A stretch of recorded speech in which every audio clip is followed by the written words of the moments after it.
Whoa, Walmart's going full mega, getting rid of all their H-1Bs and other huge moves like dropping DEI. What is even happening in this world? This is what I voted for. Obviously, hire American. We don't need any more importing jobs. We need to hire Americans.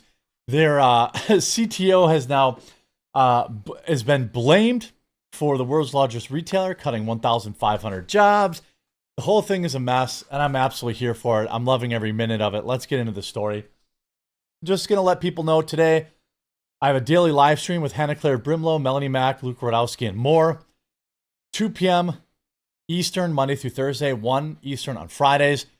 If you're a YouTube-only viewer, please go subscribe to Quartercast. I'll leave it linked in the description and pinned comment down below. We also put our 2 top segments out each day. So if you want to pick the 2 biggest stories, you can get those as standalone videos.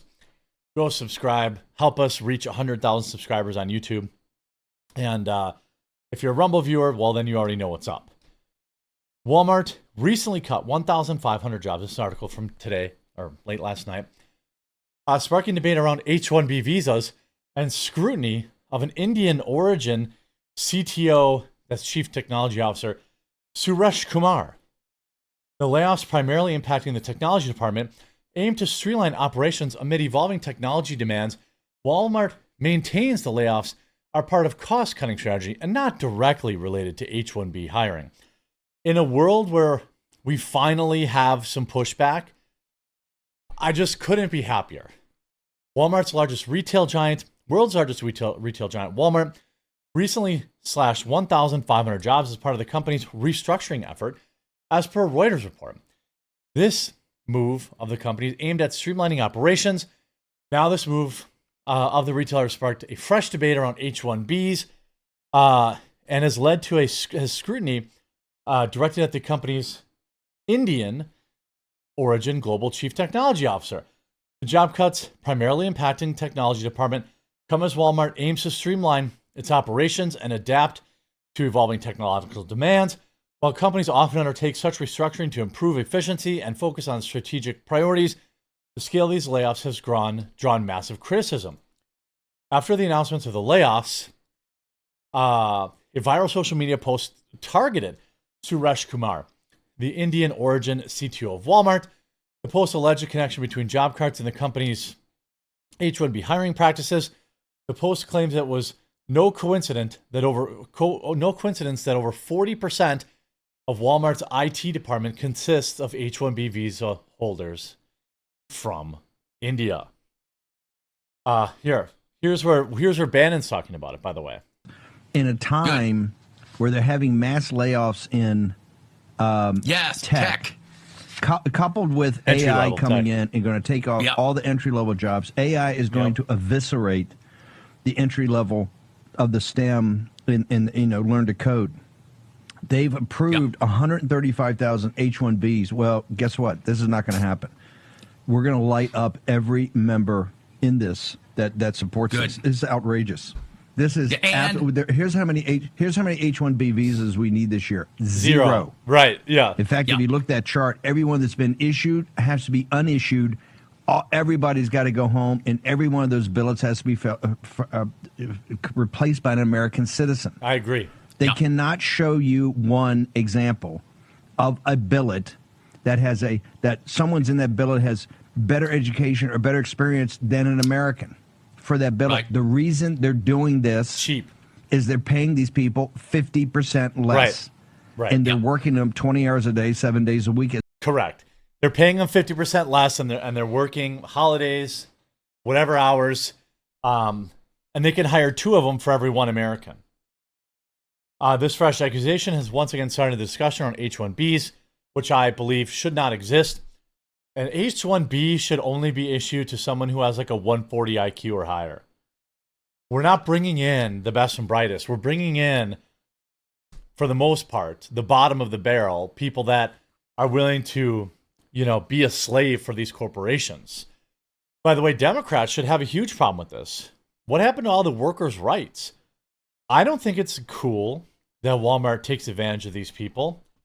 Walmart has now denied it, But I suspect Walmart's going to be making a pretty big decision around H-1Bs.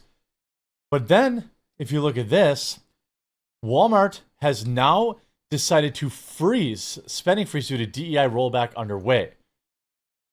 This is what I voted for. Are booming. Grassroots groups are taking aim at corporate greed and the rollback of DEI initiatives. Yeah. Another round of boycotts is underway. This time, the nationwide spending freeze targets Walmart stores. A week-long Walmart boycott has started across the United States and will run until May 26th. Cool. Less people there. I like it. The spending freeze is in response to the retailer's rollback of DEI. It also addressed Walmart's corporate greed in raising prices due to President Trump's tariffs. The boycott is organized by the People's Union, the same grassroots, Soros, group that coordinated the one-day economic consumer blackout on February 28th, which had no effect whatsoever. On Instagram, the People's Union founder, John Schwartz, urged people to stop spending money at Walmart and Sam's Club from May 20th to May 26th. How many people even follow this guy? Let's see. Today is May 20th, and our second Walmart blackout has begun. Oh, 2 million. From May 20th to the 26th, we hit Walmart with a full-force boycott this week. No shopping at Walmart, no Sam's Club, no... Oh, I'm sure Walmart's really scared of you. Walmart-owned brands, nothing Walmart. Why? Because after all the record profits, all the tax loopholes, all the corporate greed, Walmart now once again wants to raise prices, but this time because of the tariffs, as if they're not already raking in. By the way, I support him. I support him and the idea that raising prices because of the tariffs is nonsense. They do have plenty of money to eat those costs or to buy American. Billions, as if they can't absorb the cost, as if you and I should carry this burden. This is a company that has had a second chance and a third chance and so on. And what did they do with it? They have doubled down on greed. Love it. This week, we send a powerful message. You don't. We are done.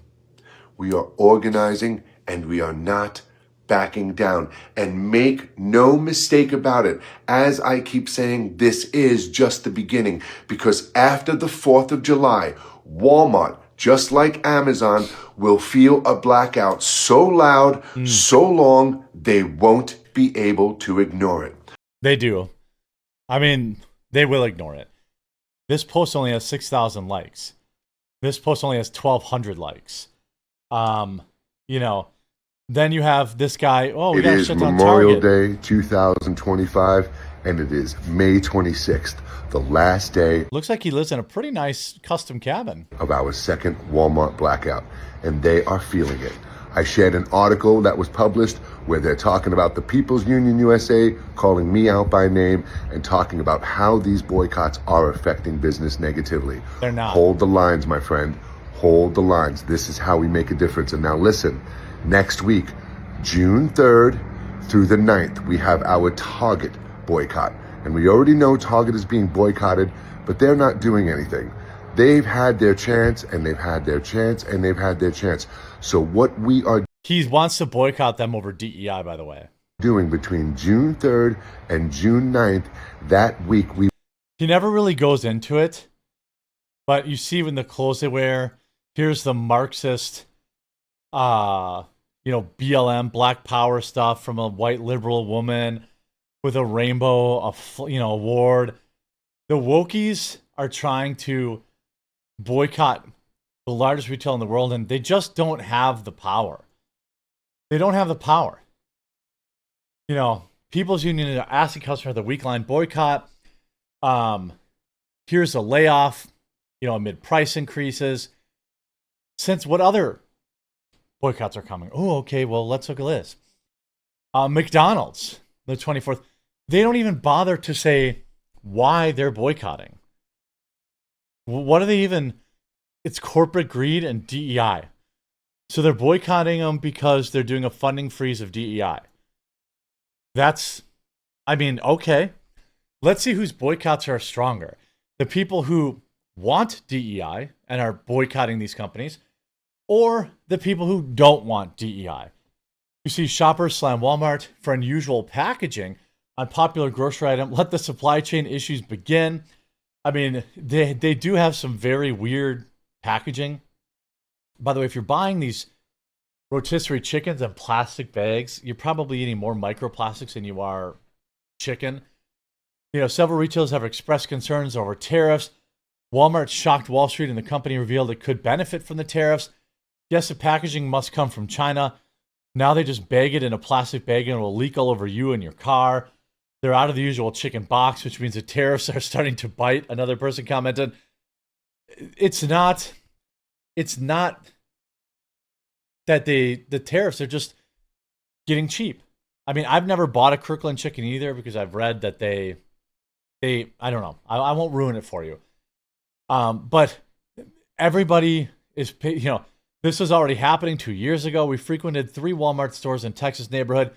You would find the chicken packaged differently at every store. They used to use plastic containers, zip or Tide bag or zippered bags. Yeah, the weekend typists are hard at work rewriting TikTok nonsense. Yeah, I mean, they're cheaping out on everything. They're using the tariffs as an excuse, but it's not an excuse. They're just maximizing profits, and people are sick of it. I hope you enjoyed this video. If you did, make sure you leave a like on it. If you haven't yet, please subscribe or follow below. Don't forget to go subscribe over to Quartercast. We'll talk to you again real soon.